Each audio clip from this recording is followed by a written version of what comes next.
Hello, I'm Dr. David Perlmutter. It has been estimated that in the United States more than 1 million people have Parkinson's disease, with more than 50,000 new cases being diagnosed each year. Over the past several decades, medical research has identified several fundamental abnormalities of brain chemistry likely responsible for this affliction. In the late 1950s, the discovery of a deficiency of the brain neurotransmitter dopamine led to the development of L-DOPA therapy, which remains the mainstay of treatment for Parkinson's symptoms. While L-DOPA therapy is clearly effective in treating symptoms in Parkinson's disease, recent medical research has raised concern over its use, since it has now been demonstrated that L-DOPA significantly enhances the production of brain-damaging free radicals.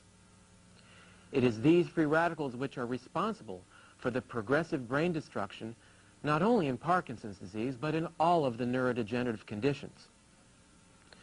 The concern over free radical production by L-DOPA is compounded by a recent report in the prestigious medical journal The Lancet, showing that L-DOPA increases the production of homocysteine, an amino acid directly linked to increased risk of stroke and myocardial infarction. In a landmark 1982 study, researchers reported the discovery of another brain chemical deficiency in Parkinson's disease, glutathione. This discovery prompted clinical research to evaluate the effectiveness of glutathione administered intravenously for the treatment of Parkinson's disease. Based upon these results, we began using intravenous glutathione in 1998. The results we have observed using this naturally occurring brain antioxidant have been dramatic. Video of the following 3 patients is presented with their gracious consent. The first patient is a 72-year-old man diagnosed with Parkinson's disease in 1994. His medications included Tasmar, Sinemet, and Mirapex.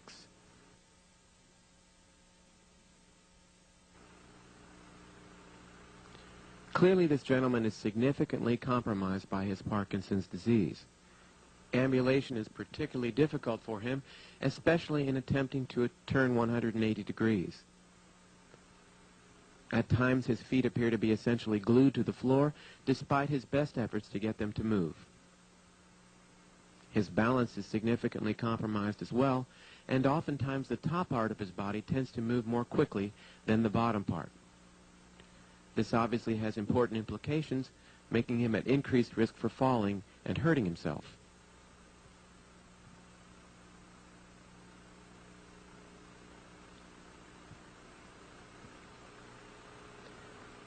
The patient was given 600 milligrams of glutathione intravenously.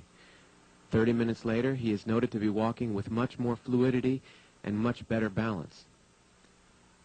He turns 180 degrees with much less difficulty and does seem to rely upon his assistant much less so.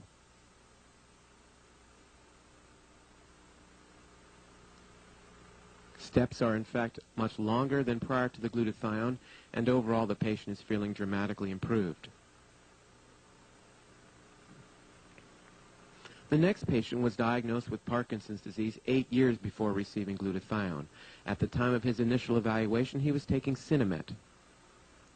The patient appears to be ambulating fairly well, but one cardinal feature of Parkinson's disease is quite readily apparent, and that is the lack of associated arm movements of ambulation, his arms essentially appearing to be glued to his sides.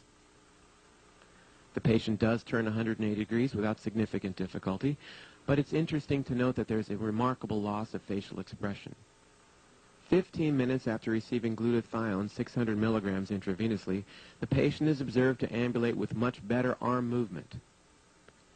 His rate of ambulation seems to have increased as well, and the patient does appear to be somewhat more animated.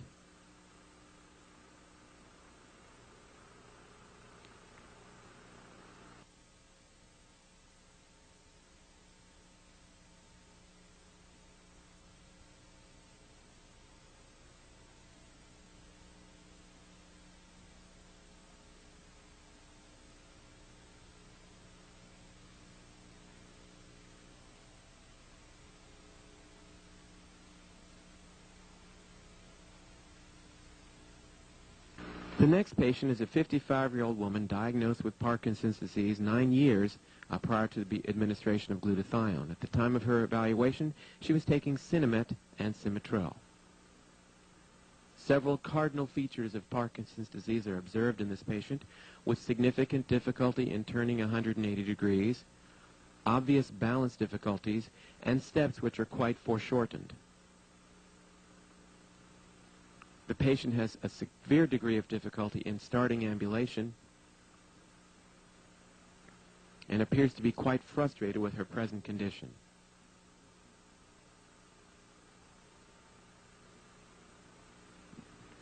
Again, it is noted that because of this patient's difficulties with balance, falling is a great concern.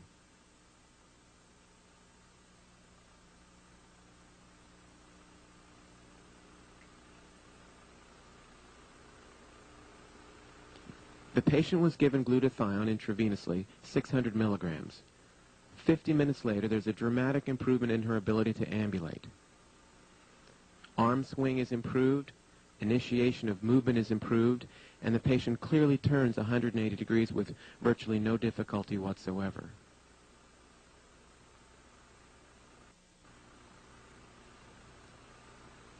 It would be difficult to make any diagnosis of an abnormality in the patient at this point.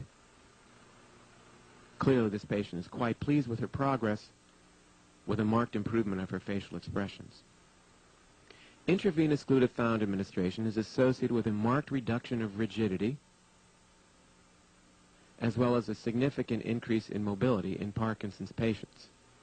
Many patients also demonstrate an increased ability to speak and also find that they are much less depressed. Finally, most patients demonstrate a marked reduction of tremor.